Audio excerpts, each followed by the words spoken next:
Albert tells us that your home is extraordinary. I cannot believe you only bought it a week ago. I seem to recall that it stood empty for some time. 20 years, or so I was told. The garden required the most work, but I am fond of my grass and shade. It hasn't been occupied for as long as I can remember.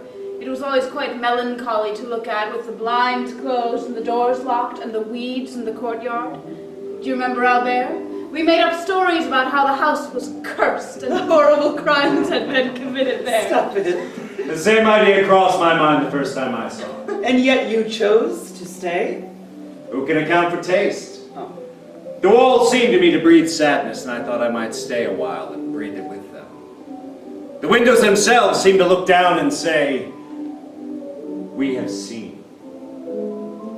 Of course, you can imagine my shock when I discovered that they weren't lying. No. Oh, yes.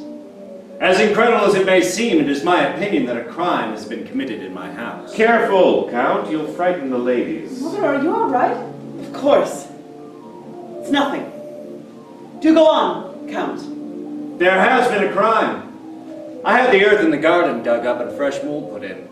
While digging, my men discovered the broken remnants of a box, inside of which they discovered the skeleton of a newly born infant. Really, Count, this story is too much. How do you know it is a crime? How is it not a crime to bury a living child in a garden?